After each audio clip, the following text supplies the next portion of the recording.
RPI Ambedkar पक्षाच्या वतीने मूर्तिजापूर मधून श्री सचिन कोकणेची उमेदवारी जाहीर। रिपब्लिकन पार्टी ऑफ इंडिया आंबेडकरची आज दिनांक 7 ऑक्टोबर 2024 ला मूर्तिजापूर येथील हॉटेल व्यास मध्ये अकोला जिल्हा प्रभारी श्री सचिन कोकणेंनी कार्यकर्त्यांची बैठक व प्रेस कॉन्फरन्स आयोजित केली।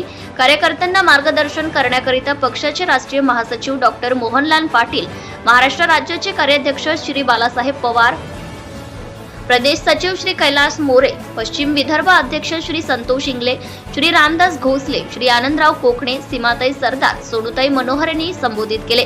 यावेळी संतोष कोकणे, माजी सरपंच पंजाबराव मांडोकर, अतहर खान, धनराज सपकाळ, शंकरराव अवसाडे, गौरव वानखेडे, बंडू कोकणे, अंकुश जाधव, दीपक चेकरे आणि रवी गोपीनारायण, राजू वाघपांजर आदी उपस्थित होते।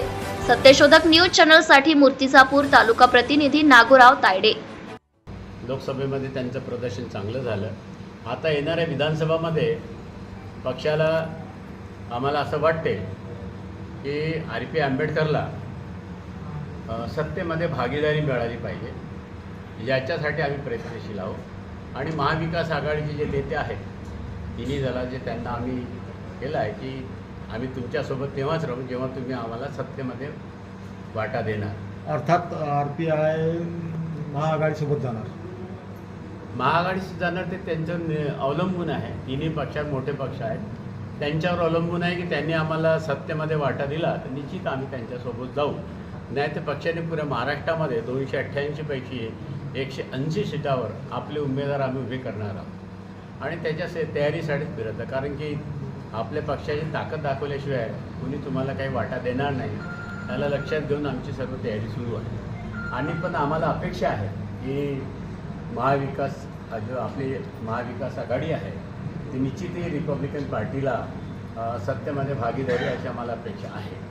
महाविकास आघाडीने तुम्हाला सोबत घेतलं नाही तर आम्ही 180 सीटावर लोकसभा तुमची वेगळी मोड बांधण्याचा प्रयत्न चालू आहे। हां, त्याचा आपला असा उद्देश आहे की तुम्हाला माहिती आहे की रिपब्लिकन पक्ष हा मान्यता प्राप्त दल म्हणून महाराष्ट्रामध्ये आहे नाही, तर आम्ही दुसरा उद्देश असा ठेवला आहे की जेव्हा ते आम्हाला सत्तेमध्ये भागीदारी नाही देतील आम्ही आपले माणसं उभे ठेवून पक्षाला 6% वोट प्राप्त करायचं आम्ही लक्ष ठेवू आणि महाराष्ट्रामध्ये पक्षाला मान्यता मिळवण्याचा आम्ही प्रयत्न करू। आगामी विधानसभा निवडणुकीच्या अनुषंगाने तुमची जय्यत तयारी चालू आहे। तिसरं म्हणजे आम्ही आता इथे आलो आहोत, तर आम्ही जे पश्चिम विदर्भातून आमचे जे पक्षाचे 3 उमेदवार आम्ही इथे जाहीर करणार आहोत। त्याच्यामध्ये आम्ही लोकसभा जिल्ह्यातील मूर्तिजापूर या विधानसभा क्षेत्रातून आम्ही सचिन कोकणे यांना पक्षाचा उमेदवार घोषित करत आहे।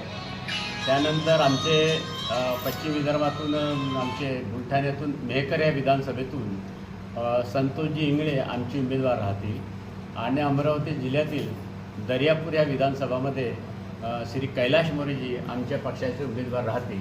या 3 उमेदवार आम्ही इथे जाहीर केलेले आहे आणि आमचा असा प्रयत्न आहे की जे लोक उमेदवार आहेत त्यांना मोठ्या जोमाने आम्ही लढवण्याचा प्रयत्न करू आणि रिपब्लिकन पक्षाचे प्रतिनिधी येणाऱ्या विधानसभेमध्ये पोहोचतील अशी आम्हाला आशा आहे। Subscribe now and press the bell icon. Never miss an update.